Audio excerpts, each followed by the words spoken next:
الحمد لله والصلاة والسلام على خير خلق الله محمد وعلى آله ومن والاه أما بعد براني بريز مخشكاني بريز السلام عليكم ورحمة الله وبركاته بپشتیوانی خوای پەروەردگار لە ڕوونکردنەوەی بابەتێکی کە لە بابەتە شەرعیەکان دێمەوە خزمەتتان کە بابەتی ئەم جارەمان زۆر گرنگە ئەوی ڕاستەوخۆ بریتی بە بیرروباوەڕ و عەقیدەی ئیسلامی و هەیە کە ئەویش بریتە لەوەی کە موسڵمانێک کە بەڕاستی بڵێ لا إله إلا الله محمد رسول الله و شوێنکەوتوی قورئان و سنەتی صحیحی پێغەمبەر بێ صلی الله عليه وسلم ئەهلی الله ئەکبەر و نوێژ بێت کەسێ ناکاتە پێشەوا و مامۆستا و قیادەی خۆی کە ئەهلی نوێژ نەبێت و هەوڵی بۆ ئیقامەی کتابی خوای پەروەردگار نەبێت چونکە خوای پەروەردگار دەفەرمێت يا أيها الذين آمنوا أطيعوا الله وأطيعوا الرسول وأولي الأمر منكم أي أوانيك إيمان دار إطاعي خوا وبيغمبري خوا بكن وأوانيك أولو الأمر إيوان أوانيك كار بدسي إيوان شيخ الباني أفرمي لله خواهي قولا فرمي منكم واتالا إيمان داران واتاو كسخوي أو أولو الأمر أو سركردا خوي إطاعي خواكا إطاعي بيغمبري خواكا هولي وقرانا وشرعي خواهي پروردگارا لخوتانا لإيمان دارانا نكفيكم الله هنتي خلقي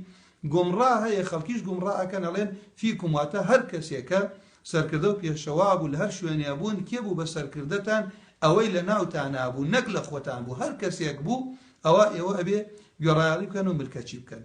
بو رون كدنوي أمش بيغمري عزيز صلى الله عليه وسلم لفرمديكي صحيحة كا يحيى كوري حسين فرميه لدا بيري لجدي قرأته فرميه بيوم ليه بو بيغمري خواهي فرمو صلى الله عليه وسلم لو تاري حجة الوداع فرمو ولو استعمل عليكم عبد حبشي عبد يقودكم بكتاب الله فاسمعوا له وأطيعوا إمام مسلم روايتي كذا فرمي قوم ليه بو بيغمري خواهي فرمو أجر بنديكيش بوبا کاربەدەسو ئەمیری ئێوە ئەگەر چی بەندەش بوو بە مەرجێ قیادەتان بکە پێشەوایەتیتان بکە سەرکردایەتیتان بە کتابی خوای پەروەردە بکە خوای پەروەردگار بکات واتە بە قورئان قیادەی ئێوە بکات ئەوە ئێوە گوێی لێ بگرن و گوێڕایەڵ بن هەروە ئیمامی مسلم ڕیوایەتێکا فەرمێت پێغەمبەری ئازیز صلی الله عليه وسلم لە عەرەفاتە لە حەجەت الوداع فەرمووی أفرمي لفرمدك بيغمري آزي فرميتي يا أيها الناس أي خلقنا اتقوا الله واسمعوا وأطيعوا لخوابت السنو يبقرون بيرال إخوائي فروردقار بن وإن أمر عليكم عبد حبشي مجدع أقل شيء بنديك حبشيش كراب أمير بلا قور وسر كردي إيوا ما أقام فيكم كتاب الله عز وجل بمرجك إقامة كتابي خوالنا ويوكا كتابي خواي قبر الراس كاتو كتابي خواي برو إيش بكتابي خواي پروردگار بكات كوابو بو مسلمانيك مرز أو تانيك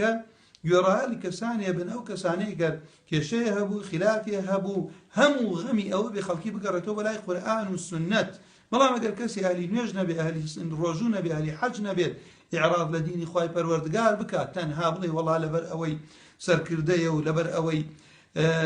قيادي خلقك أكاتو نرواني تدينكي أو ناقنجي لقل أو دينيك بيغمبري آزي صلى الله عليه وسلم يناويتي بو چونك يما خواهي قورا أو برنامي بو أو الناردوة كراستي كينو إيشي بيبكين مسألة أو النية كهركسي هاتو برنامي كي هنا جقل لك قرآن وسنة رسول الله كسي يجي كم كاتب يا شوايخ جقل لك يا غمبر صلى الله عليه وسلم اگر هول دا سركوت دا صلاتي هبيت او اخوا فرمي زندوي نكات او نهي لي كردوا النهي لي نكات قد غينكات او الناشد مسلمان با براغور قيادي خوي بيزاني خوي غور هم لا كمان بقرنيتو بولاي اويك لا خوي جاي رضايا اللهم امين اقول قولي هذا واستغفر الله لي ولكم سبحانك اللهم وبحمدك أشهد أن لا إله إلا أنت أستغفرك وأتوب إليك والسلام عليكم ورحمة الله وبركاته